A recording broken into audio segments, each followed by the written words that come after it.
En ce moment, vous pourriez être en train de gaspiller votre vie dans les distractions du sport professionnel, du cinéma, des célébrités ou des romans savants.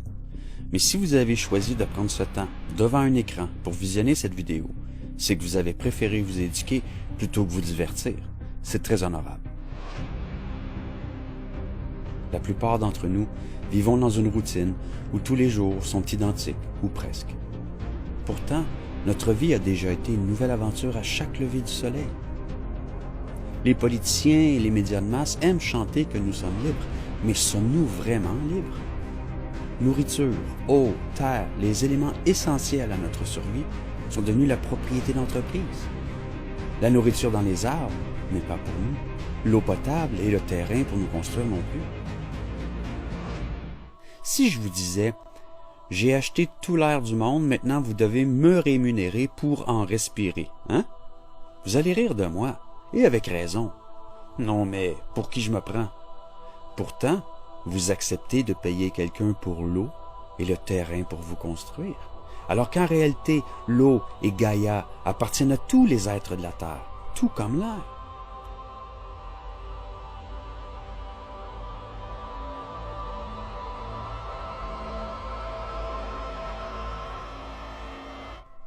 Voilà le type de comportement soumis qu'on prend soin de ne jamais vous apprendre à remettre en doute. En effet, le système d'éducation ne vise plus à éduquer, mais à former des reproducteurs du système qui ne questionnent rien d'important. Élevés non pas pour faire une différence, mais plutôt pour ne pas être différent. Élevés pour devenir une pièce d'engrenage dans une machine suicidaire. Donc nous travaillons, tellement que nous n'avons pas le temps de vivre la vie pour laquelle nous travaillons. On perd notre temps à gagner du temps.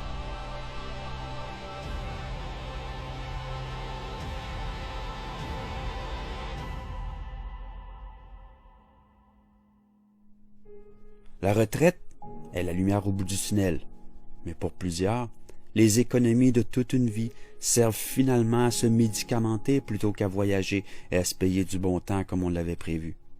Puis la vie se termine, sans ne l'avoir jamais réellement vécue. On encourage nos enfants dans le même cycle. Les gens n'ont jamais eu autant de cancers, de maladies auto-immunes et de problèmes de santé mentale. Mais l'espérance de vie augmente. On vit malade plus longuement. On rapporte des profits plus longtemps. Lors des rallyes, on croit courir pour un remède, mais en fait, nous fuyons la cause en courant. La nourriture qu'on mange, l'air qu'on respire, l'eau qu'on boit sont maintenant si pollués qu'ils deviennent source de notre autodestruction. On se sent unique et spécial, mais pour ceux qui profitent de ce pillage, nous ne sommes rien d'autre que du carburant. Le carburant qui donne du pouvoir à l'élite mondiale. Cette élite qui se cache derrière le logo des firmes. Les 100 hommes les plus riches du monde possèdent plus que les 3,5 milliards les plus pauvres du globe.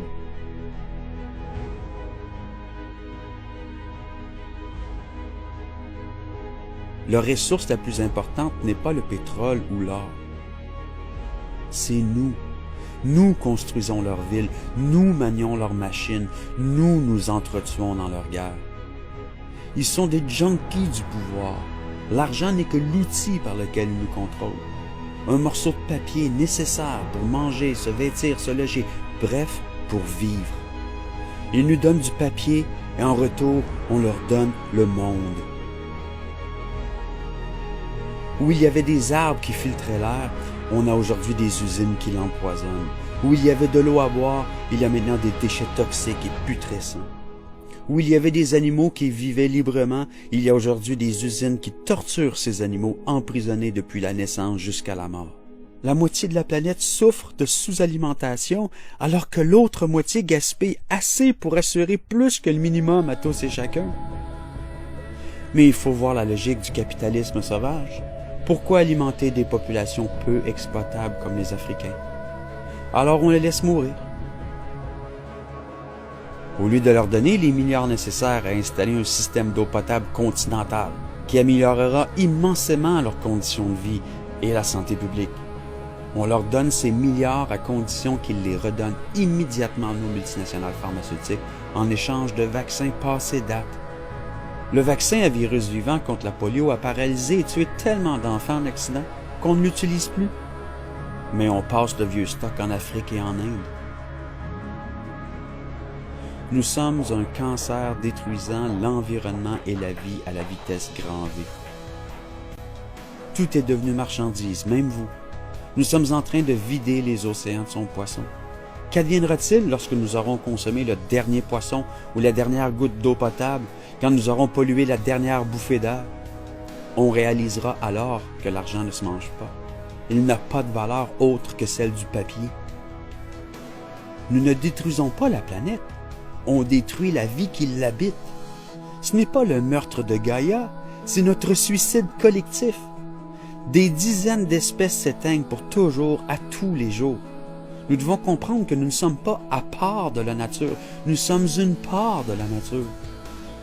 Mais les médias de masse mondiaux dirigés par les mêmes 6 multinationales imposent un tel contrôle de l'information qu'on ignore l'important. On tue les vaches, les cochons et les poules à coups de milliards par année. On justifie même les tueries des peuples étrangers.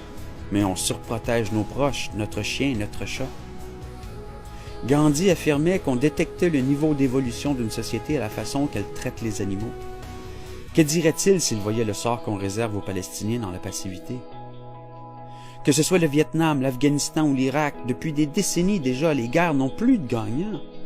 Et après la guerre ultime, il n'y aura plus personne pour sentir l'odeur globale de la mort.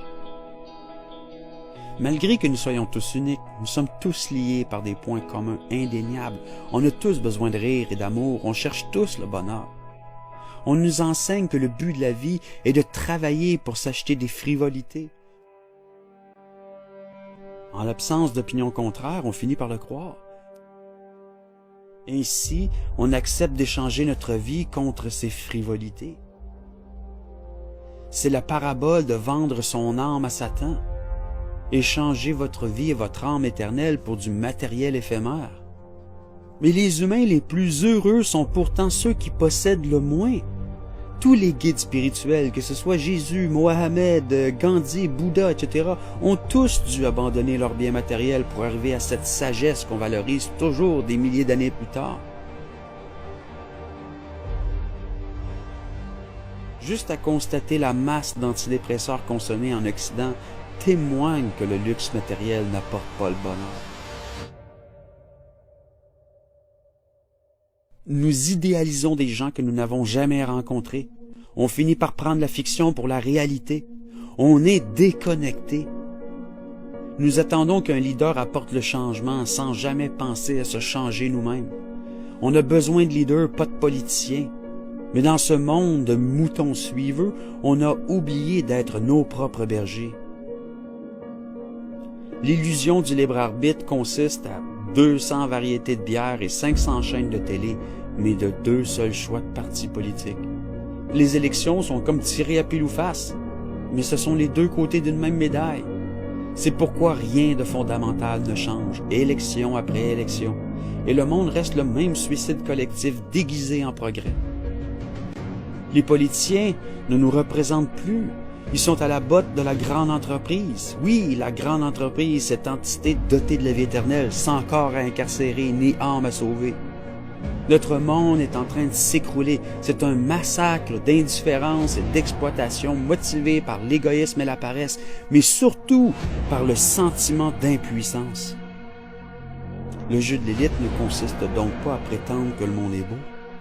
Il consiste à admettre toute la corruption et le mensonge, mais de semer chez les citoyens un sentiment d'impuissance paralysant qui freine toute possibilité de changement réel. Arrêtez d'attendre que le changement vienne d'un leader et incarnez ce changement. L'humanité est face à une opportunité inégalée dans l'histoire. Internet est un outil qui nous permet de s'organiser comme jamais auparavant.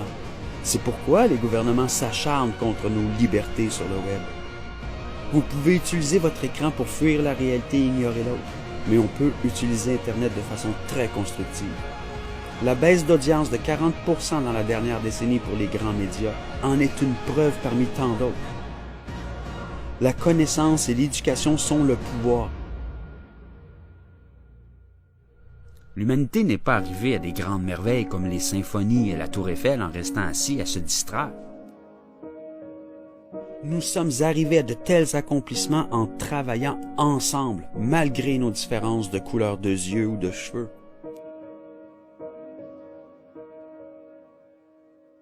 Nous étions déjà passés maîtres dans l'art de tuer il y a 2000 ans. C'est pourquoi les tactiques de phalange, d'infanterie lourde et d'infanterie légère n'ont pas évolué depuis les Romains jusqu'à l'escouade anti-émeute. Unissons-nous maintenant pour maîtriser l'art de vivre en harmonie dans la diversité. On ne veut pas être uniformisé. La nature trouve toujours son équilibre dans la diversité. Ça ne veut pas dire de ne plus rire ou s'amuser. Ça ne signifie pas de laisser tomber notre souveraineté nationale. Abandonner notre langue. Non. Mais vous pourriez inclure 1 heure par jour d'études sur les enjeux de notre société parmi tout le divertissement. Nous sommes une communauté de plusieurs milliers de personnes dans le monde qui s'échangeons de l'information quotidiennement dans cette optique. Nous élaborons et partageons de multitudes de solutions et d'alternatives qui pourraient prévenir une guerre mondiale imminente, un crash financier global et ou notre suicide environnemental en cours.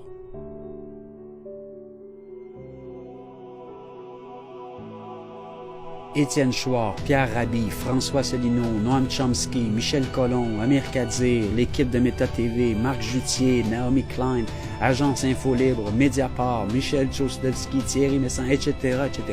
La liste est longue et elle s'allonge tous les jours. Ce sont d'excellentes pistes d'analyse et de recherche. Des idées, des alternatives, des actions ciblées, etc. Par le simple désir de créer un monde meilleur et plus équitable, nos forces sont toutes unies. Je m'inclus et je vous inclus également, car chacun apporte son grain de sel à sa façon. Et si chacun de nous fait un petit effort, ça devient vite un immense tsunami. Grâce à notre travail acharné, les grands médias sont souvent obligés de traiter de faits d'actualité qu'ils auraient assurément préféré ignorer. Le gouvernement états-unien vient de retirer la section 215 de l'Acte du Patriote. Ils ne peuvent plus espionner la population légalement sans mandat d'un juge. C'est la première fois, je pense, dans ma vie que je vois le peuple forcer le gouvernement à retirer des mesures d'oppression en matière de surveillance. C'est grâce à nous, les activistes, si tout le monde sait que les armes de destruction massive en Irak étaient un mensonge grossier. C'est grâce à nous si l'utilisation occidentale du gaz sarin en Syrie n'a pas réussi à renverser la souveraineté syrienne. C'est grâce à nous si le peuple islandais s'est levé contre les grandes banques. C'est grâce à nous si les attentats de Charlie Hebdo n'ont pas servi d'excuse pour lancer une offensive supplémentaire sur les pays musulmans. Merci de nous aider à transformer le sentiment d'impuissance généralisé en réalisation solide que nous avons, dans les faits, tout le pouvoir. Notre survie en dépend. Et ce n'est pas de l'alarmisme. Gloire à la résistance.